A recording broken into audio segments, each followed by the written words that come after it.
Hey guys, welcome back to Motion Recaps. Today we're going to summarize 3 more episodes from Squid Game. This is the second part of a 3-part video series about Squid Game from our channel, so make sure to check out the previous part if you haven't yet. And like always, watch out for heavy spoilers. In the previous part, we talked about how our characters Gi-hun, Ollie, Sung-woo, Sa-byok, Il-nam, Deok-su, and Mineo are desperate for money. They are in great debt, and they accept an offer from a mysterious man to join a tournament, where the winner will get a huge money prize. Every player is first sedated and then brought up in a secret place. They play a game of green light, red light. Everyone shocks when the eliminated player gets killed in cold blood. After that, players vote to go home. The superior staff member lets them go, but soon players have a change of mind, and they return. A policeman named Junho manages to get on a ferry during the transportation of players. He stole a uniform from the staff member. He wants to find his brother. Players then play a second game where they need to break the honeycomb in a certain shape. The staff executes players who fail, but our characters survive. Now starting our second part, surviving players are returning from the last game. One of the staff members takes one player somewhere else. His superior is covering him by tweaking security camera recording. Then we find out that some of the staff is secretly harvesting and selling organs. Player 111 is a surgeon, and he is helping them. And in return, they provide him with information about the next games. Staff serves breakfast for surviving players. Each one of them gets 1 egg and a cold beverage. Deok-su accepts Mineo to his team because she helped him in the last game by passing him the lighter. Deok-su complains about breakfast, saying that it's not enough for him. There Mineo gets an idea. She, Deok-su, and their other team members cut the line to get the breakfast once again. The situation escalates when one player sees that there is no portion for him. He asks the staff where is his portion of the food. They tell him that they gave the same number of meals equivalent to the number of players. A woman who saw the gang cutting a line snitches them off. The poor man goes to Deok-su, and he yells at him, telling him to give the breakfast back. He tries to take a bottle of his beverage from Deok-su's hand. Deok-su hits the man, and he repeatedly kicks him while the man is lying on the floor. Sang-woo goes to check the man's pulse, but he is shocked to find out that the man doesn't have any. Gi-hun tells the staff members that they need to do something because the man just got killed. They are just standing there like a bunch of robots, not paying attention to Gi-hun at all. The voice announces that the dead player is eliminated from the tournament. Everyone realizes that no one cares if they kill each other. 2 of the staff members come into the room carrying the coffin, and they take the dead player with them. Gi-hun's team realizes that Deok-su will probably kill tonight with his gang. They make a plan to meet each other if anything bad happens. Gi-hun asks Sa-byok to join them, but Sa-byok refuses his offer because she doesn't trust anyone. The staff member gets into the basement, where they are harvesting the organs, and he tells his colleagues that he cannot find a staff member with number 29. That staff member was thrown into the sea by Junho. The staff members tell player 101 what the next game will be, and they also advise him to stick to the strongest team because there will be a fight tonight. He also reveals that players are given a small portion of food to players because they want them to fight each other. That way, the weak players would be eliminated quickly. Player 101 gets back, and he immediately goes to Deok-su. He asks him to join his team, but Deok-su refuses, saying that he is too weak. But when player 101 tells him about the next game, Deok-su welcomes him with open arms. Frontman tells the staff that a special game begins. A lot of staff members round up in front of a door of a room where players are sleeping. Junho is there as well. The lights go out, and Deok-su and his gang immediately get up. Deok-su takes a piece of a broken bottle, and he slashes the throat of a woman who snitched them about cutting the line. Then they start to kill anyone they can. The frontman orders a staff member to flicker the lights. That way, players will see something. The frontman watches the whole situation through the thermographic cameras. The chaos rules in the room while players are killing each other like enraged animals. Deok-su attacks Sa-byok, but another player jumps off a bunk bed right on Deok-su. Sa-byok manages to escape, and she joins Gi-hun's team. Gi-hun is worried because there is no trace of Il-nam. Deok-su attacks Sa-byok, but Gi-hun and the rest back her up. Then everyone hears Il-nam shouting that he is scared and that he doesn't want to do this anymore. The frontman decides to stop this special game. The staff enters the room.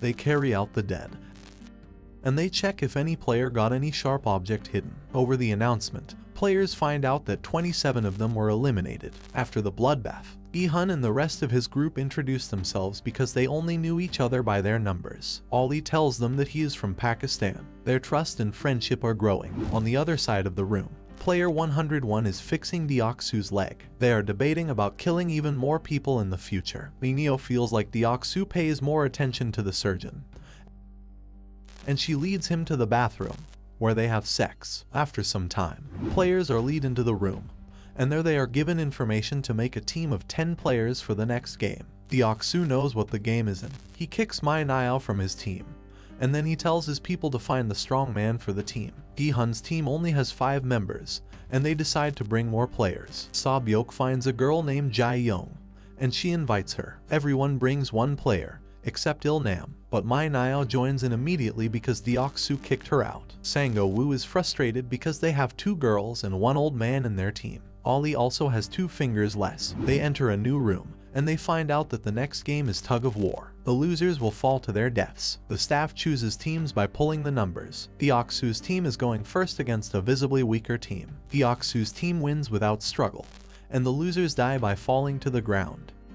Gi-hun's team is next, and they will compete against the full men team. In the elevator, Il-nam gives his teammates tips for winning. He was very good at this game as a young man, and he would always win. He says that the one strong leader needs to be in front of everyone and that everyone should follow his rhythm, and also that the strongest man should be on the back. He advises them to hold the rope under their armpits and that their feet should be facing forward. Il-nam's last piece of advice is that team needs to hold their ground with all their weight for the first 10 seconds. The enemy team will lose their cool, and then they can use the chance to overpower them. The team listens to Il-nam's advice, and they surprise the enemy team. But somehow, the enemy team manages to gain a lead. Then Sung-woo gets an idea, and he tells everyone that they need to move 3 steps forward so the enemies can lose their balance. They listen to him. Gi-hun almost falls, but he manages to get back. The enemy team loses their balance. Gi-hun's team uses that, and they win in the game.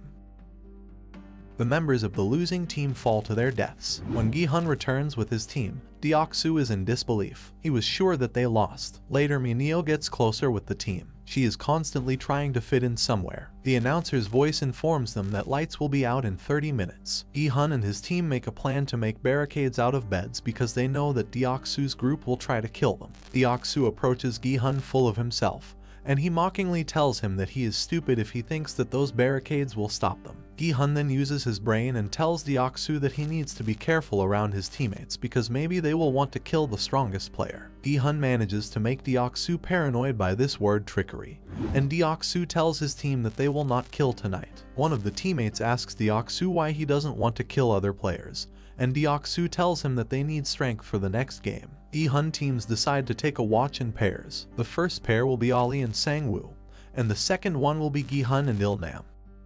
That night, Ollie takes an ear of corn that he saved, and he gives it to Sang-woo. That way, Ollie wants to thank him because Sang-woo gave him money for the bus ticket. Sang-woo breaks the ear of corn in half, and he splits the meal with Ollie. Then they talk about their past and the reasons why they are here. Sang-woo is surprised when he finds out that Ollie has a wife and a baby. Sang-woo tells Ollie that he can call him Hyung, which means big brother in Korean. In the basement, Player 101 is harvesting the organs while the staff is constantly hurrying him. He gets frustrated by that, and he starts arguing with them. At that moment, Junho and another staff member walk in. Junho acts like he is staff number 29. He gets suspicious of the other staff members. He is ready to pull his gun, but Player 101 loses it. He is sick of their arguments, and he tells everyone to shut up while they are working. Junho and number 28 need to smuggle the organs by diving, and they get going. Player 101 asks staff members about the next game. One of them tells him that they don't know yet and that he needs to get going before someone sees them. Player 101 gets angry, and he takes one staff member hostage. The staff member tries to trick Player 101, only to get stabbed to death by him. Player 101 runs out while the other staff member is chasing him. Their superior is tweaking the surveillance camera so that no one sees them. Junho and the staff member go through the secret tunnel in the wall. They end up in a cave. From there, they need to dive so they can reach a specific location. Junho starts asking questions about the organizers and the staff member grows suspicious. He points his knife at Junho, and he asks him to take his mask off. Junho removes his mask, but he points his gun at the staff member. He orders him now to remove the mask, and then he asks a few questions about his brother. Junho overheard them talking about harvesting someone with one kidney, and he says to the staff member that it was his brother because he donated his kidney to Junho. Staff members tell him that it's impossible because that person was a woman, and they took turns having sex with her dead body. He also tells Junho that he can find player information files in the frontman's room. The staff member catches up to player 101, and he tells him that he doesn't want to shoot him. He tells him that they can burn the body of a dead staff member, and no one will know about their scheme. Player 101 demands from the staff member to take his mask off, and he listens to it. He takes the mask off and approaches player 101 from behind with a knife in his pocket, but he is shot by frontman. The frontman tells the staff member that he broke the rule by telling the player what game will be played. Then he executes him, while one of the staff members executes player 101. Soon, the frontman comes to that place, and he figures out that staff member 29 is missing. The frontman takes the bullet out of the staff member's head, and he realizes that it's the same caliber that police use. The alarm wakes players up.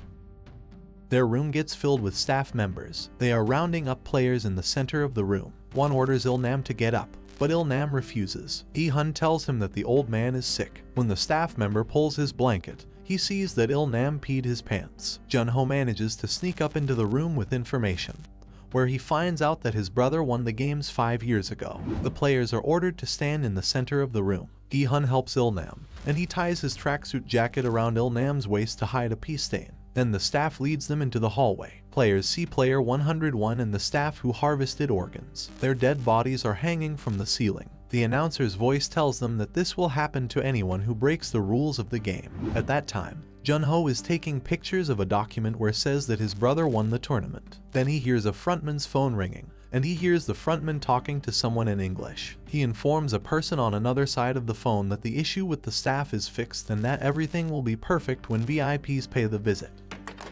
Players are in the white room now. They got an order that everyone needs to find a pair to play the next game with it. Mineo is desperate to find a teammate. Gi-hun and Sang-woo refuse to be with her because they don't know her well enough. She goes to find someone to pair with. Sang-woo and Ollie decide to pair up because they trust each other the most. Gi-hun goes to find someone he can play it with, and suddenly Il-nam approaches him. Gi-hun immediately says that he can't play with him because he doesn't have a chance, but Il-nam just wanted to give him the tracksuit jacket back. Il-nam then walks away from Gi-hun. The situation changes when Gi-hun finds one man who is looking for a pair too. The man tells him that there is now an uneven number of players because player 101 got killed, and the person who doesn't find a pair will be executed. Gi-hun then sees lonely Il-nam, and he has a change of mind because he feels bad for the old man. He offers to be his partner,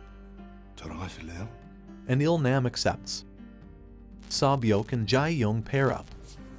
The person without pair is Mineo, and because of that, the staff takes her away. Players enter a room that looks like a small neighborhood. Players are enthusiastic about playing together. Sang-woo and Ollie even talk about what they will do with money. However, everyone is petrified when they find out that they will play against their pair. Players are given bags with 10 marbles. The announcer tells them instructions. They have 30 minutes to play any marble game they want. Losers will be executed by the staff. Gi-hun tries to play with Il-nam, but Il-nam's dementia kicks in, and he starts walking around the field looking for his house.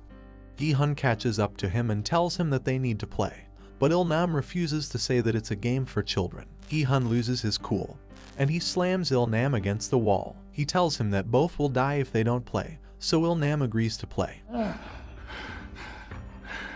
Kind-hearted Ollie doesn't want to play against Sang-woo because he is like a brother to him, but Sang-woo tells him that they need to play them, and then he teaches Ollie one marble game. One player is holding an unknown number of marbles in their hands, and the other one is guessing if the opponent is holding an odd or even number of marbles. If the player guesses right, he takes the marbles from the opponent's hand. Ollie agrees to play, and he wins all of the Sang-woo's marbles except one.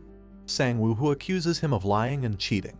Afraid, Ollie apologizes but insists that he has been playing fairly. After Sang-woo calms down, he tells Ollie that he is sorry for losing his temper and convinces him he's come up with a plan to outsmart the system so that they'll both make it out of the game alive. Sang-woo then makes a bag for Ollie, tells him that they should split up to observe the other players and meet up again with 3 minutes left in the game. Then Sang-woo leaves. Sa-byok and Jae-young are sitting and talking about their lives. Sa-byok tells Jae-young about her parents. Her father was killed while crossing a border, and her mother is in prison. So-byuk wants to buy a house with prize money and to bring her mother. Jae-young tells her that she killed her abusive father and that she was in prison, and that now she doesn't have any plans with money. So-byuk admits that she doesn't know any marble games because she is from North Korea, and Jae-young tells her that she will teach her. Gi-hun and Il-nam start to play the marble game with guessing, and Il-nam takes the lead, but when his dementia kicks in again, Gi-hun uses his dementia to win every round. Il-nam is left with only one marble when he gets up and starts to look for his house again. We can see that Deok-soo wins the game against his teammate. Jae-young and So-byuk play the game where the person who throws the marble closest to the wall wins. So-byuk throws first. Jae-young just drops her marble, letting So-byuk win. She pushes her against the wall, asking to repeat the throwing. Jae-young tells her that she doesn't have goals in life like her. Then she smiles as she thanks So-byuk for playing. After that, Jae-young is executed by the staff member. Poor Ollie is looking for Sang-woo because only a few minutes are left. He checks his bag of marbles only to find out that Sang-woo swapped marbles with stones. His brother stabbed him in the back without mercy. He shed one tear from his broken heart before being executed. Only Gi-hun and Il-nam are left. To Gi-hun's surprise, Il-nam tells him that he knows that Gi-hun was cheating because he was faking his dementia. After an emotional conversation, Il-nam gives Gi-hun his last marble. They hug each other tightly for the last time. As Gi-hun is walking away, he hears a staff member executing Il-nam. And that is it for today. If you enjoyed it and interested to see what happens next, hit the subscribe button and check out the next part.